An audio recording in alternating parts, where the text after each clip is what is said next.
km² de terre d'accueil dans la limite nord-est de la Grèce. Thrace, une provocation pour celui qui recherche des impressions nouvelles, des expériences nouvelles, des jouissances vierges. Des plages splendides. Jeu du soleil avec la mer. Des coins idylliques. Dans les bras de la nature.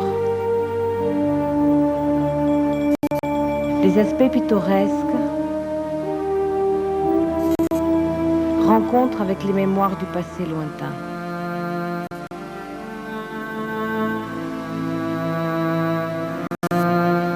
Balade sur les traces de l'histoire, mais aussi une infrastructure moderne. Une forte présence. Un aujourd'hui vivant, plein de promesses.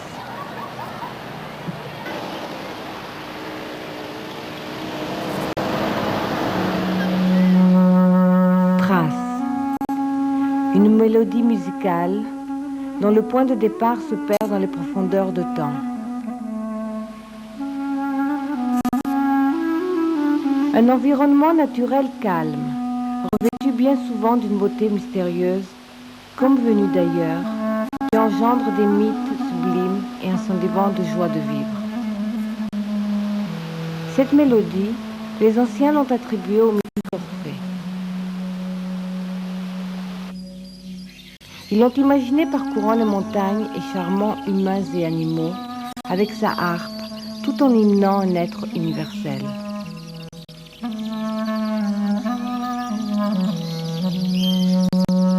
Thrace, une source unique de civilisation populaire qui a réussi à sortir vainqueur de tous les obstacles des siècles. Ici, tout baigne dans l'esprit de l'adoration de Dionysos et de la légende. Une source riche en informations pour les chercheurs qui voudraient s'introduire dans le fort intérieur de cet endroit. Thrace, une partie de terre frontalière grecque qui a su préserver son originalité, sa fierté, sa tradition.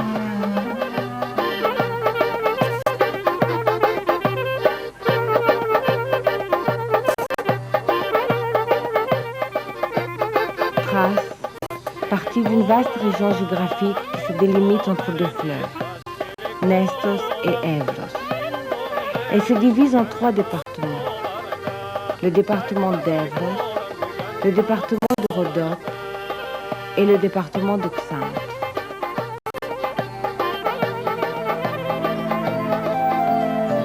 Nestos, ce long fleuve qui prend sa source en Bulgarie et qui vient se verser dans la mer Égée, sépare la Thrace de la Macédoine de l'Est. Nestos, une fête interminable de la nature. Des eaux qui traversent des vallées magnifiques et qui caressent le sol de Thrace, qui jouent avec le soleil, qui dessinent des tableaux de vue d'une beauté rare et qui, en même temps, constituent la source de richesse de la région.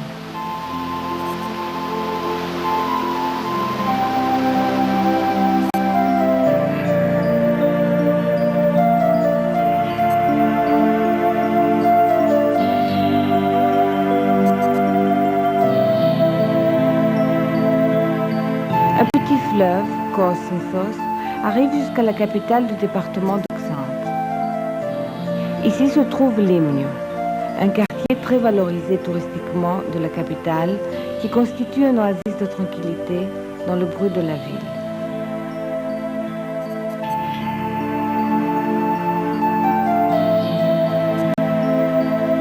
Xanthi, où le vieux et le neuf coexistent harmonieusement.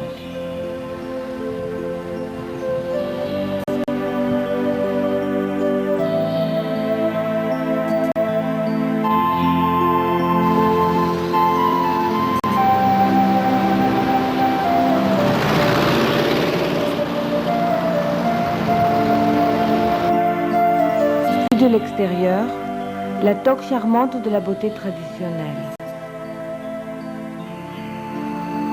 Vue de l'intérieur, le rythme rapide de son centre d'industrie de tabac fortement productif.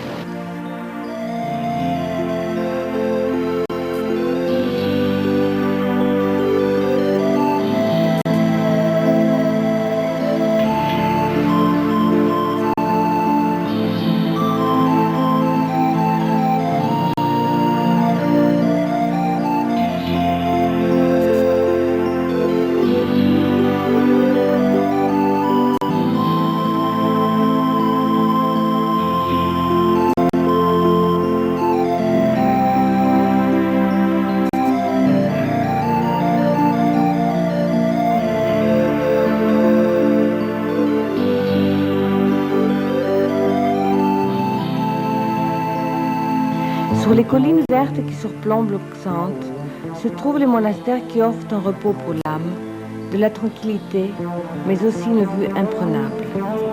Le monastère d'Archaïeliotisas, le monastère de Kalamiotisas ou Kalamus, noyé dans les pins et la verdure.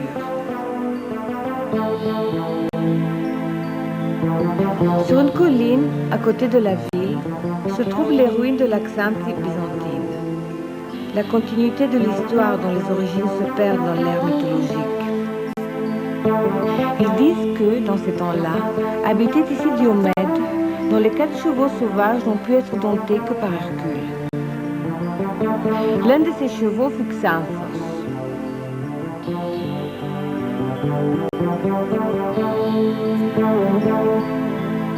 25 km au-dessus de Xanth se trouve à Avzira, les ruines de la cité antique, partie de Démocrite. De ce philosophe grec, mondialement connu pour être le premier à avoir parlé de l'atome et la matière indivisible. Avzira en connut une suite dans l'ère byzantine qui, elle aussi, a laissé de forts témoignages de tradition hellénique. Le lieu, aujourd'hui, à côté des mémoires silencieuses, ressemble à une caresse magique. L'immensité de la mer touche l'horizon lointain et le calme des sens.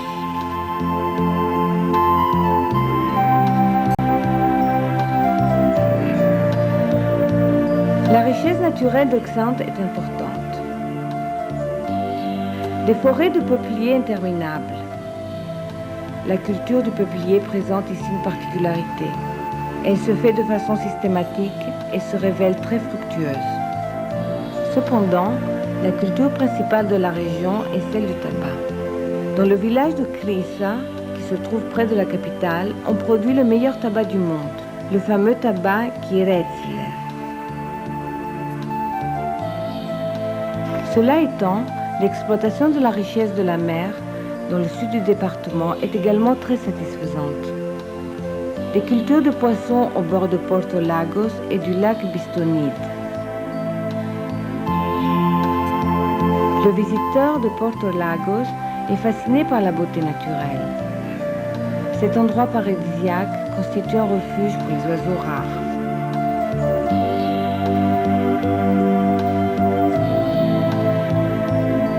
Beauté particulière de la région, la petite église de Saint-Nicolas, d'un blanc immaculé, qui donne l'impression de bondir du lac.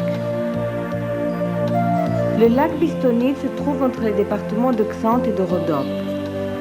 Autour de ce lac vivaient les Vistones et les rumeurs parlent de ruines de l'ancienne cité de Bistonie qui se trouverait au fond du lac, ainsi que le palais du roi Diomède.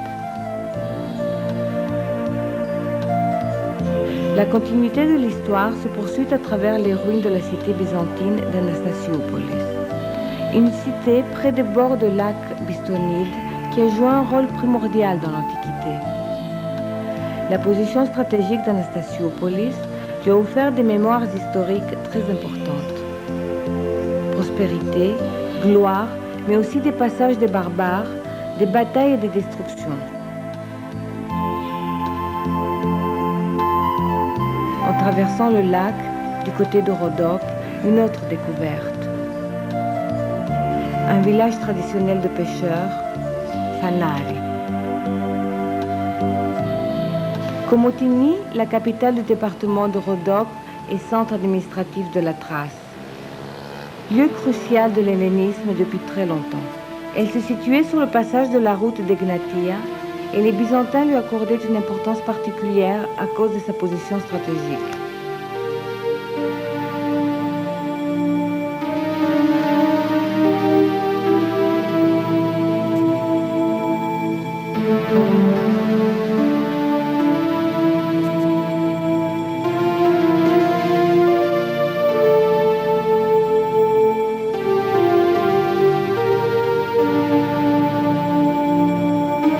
Le visage moderne de Komotini se traduit par une ville en pleine expansion, avec une intense activité économique, industrielle, riche en manifestations socioculturelles et une université importante. Komotini, le passé, le présent et le futur de Thrace. Le département de Rhodope est plein de champs de tabac. Les feuilles vertes et jaunes offrent beaucoup de plaisir aux fumeurs de toute la planète. Au nord du département se trouve le mont Papikion, la mélodie de la nature, le domicile mythologique d'Orphée.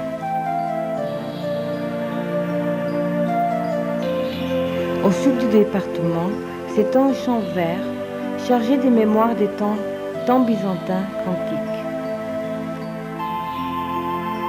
Maroni était une cité qui se trouvait au pied du mont Ismaros et qui a connu des moments grands durant l'époque classique.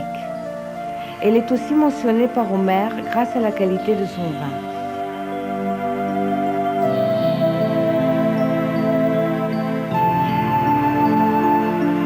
Le village aujourd'hui conserve sa beauté pittoresque, mais la partie la plus extraordinaire du Patna est la plage de Maroni.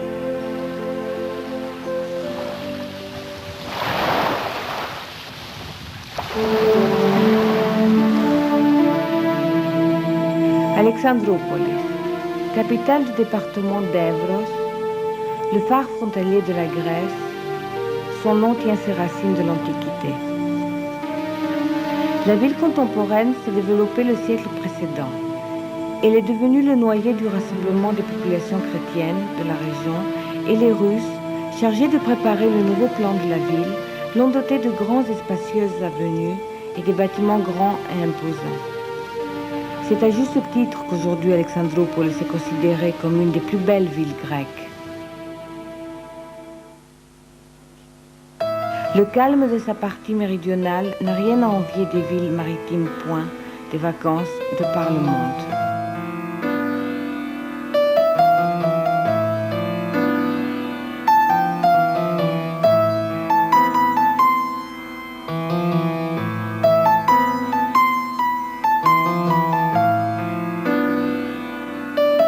Makri, ce village pittoresque de pêcheurs à quelques kilomètres d'Alexandroupolis, est un coin qui déborde de fraîcheur de la mer et d'images qui transportent le visiteur dans un autre monde.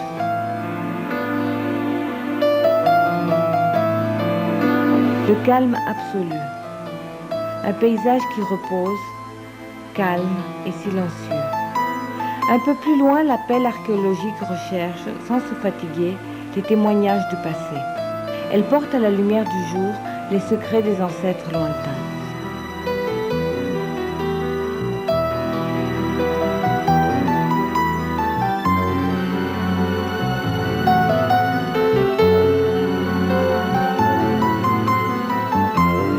À côté de la plage, les ruines de la Messimbrie antique. Encore une cité qui a connu des jours de gloire et la décadence au fil des siècles. Un peu plus au nord d'Alexandroupolis, les sources thérapeutiques de Traianoupolis, un endroit lié à l'histoire de la période byzantine et post-byzantine.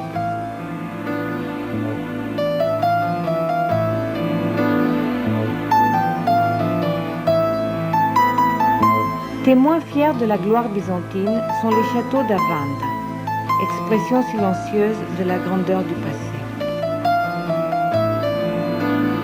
Le village d'Avanda, plongé dans le pittoresque, est le reflet de l'âme pure et déterminée de la campagne grecque.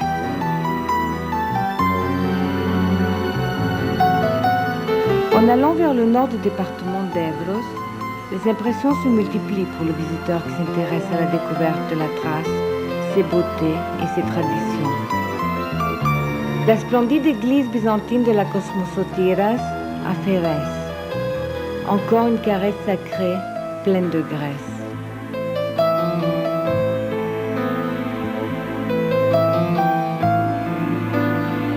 Un petit village planté au pied de Giberna, le village de Dadia.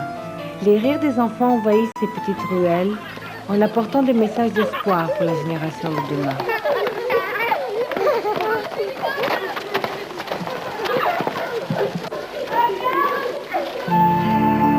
Le chemin rural qui traverse la forêt de Dadia nous amène à un lieu magique. Un parc de loisirs aménagé d'une manière très originale qui constitue un véritable oasis. C'est ici que se trouve la fameuse forêt pétrifiée.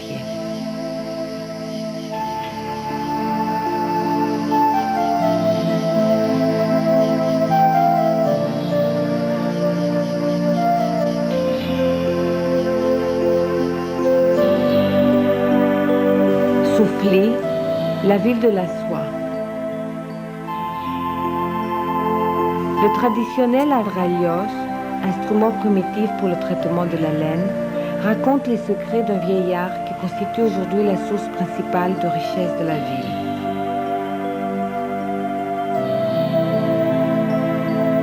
Didymotiko, l'ancienne Plytonopolis, encore un château frontalier de l'hellénisme.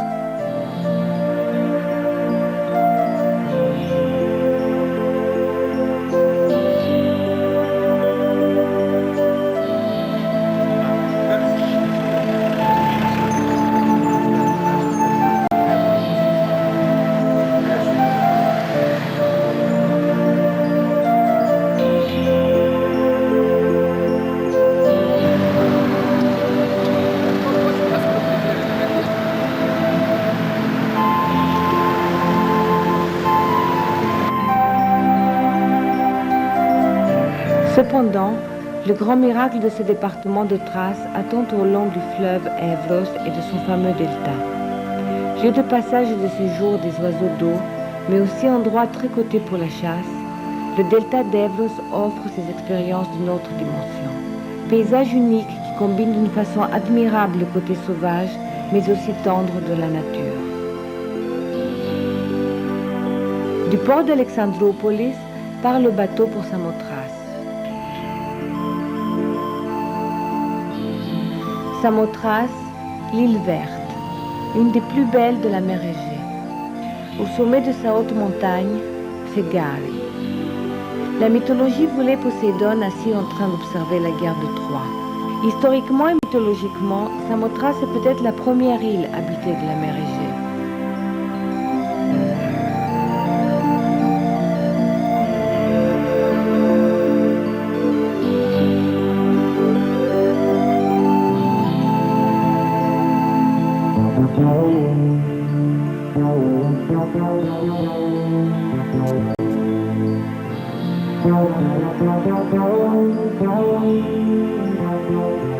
Dans ces sites archéologiques se trouvent les colonnes du temple où se faisait le fameux mystère de Caviria.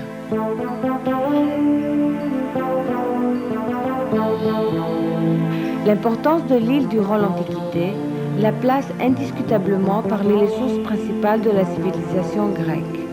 Quant à sa victoire, cette statue d'une perfection unique qui a été trouvée dans l'île et qui loge aujourd'hui au musée du Louvre, témoigne dans l'humanité tout entière la présence culturelle exceptionnelle de Samothrace. L'île semble nager dans l'immensité de la mer. Elle se défend depuis tous les temps des vents forts tout en offrant son hospitalité sans borne aux visiteurs qui sont toujours les bienvenus. Dans ces vallées ombragées, en contemplant la verdure sauvage et les eaux pures, le visiteur reçoit des respirations de vie.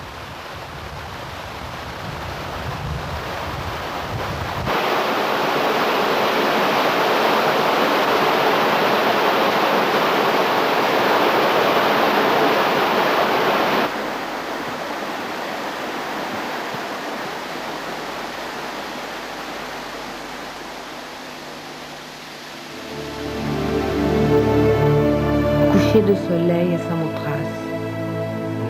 Fin de voyage.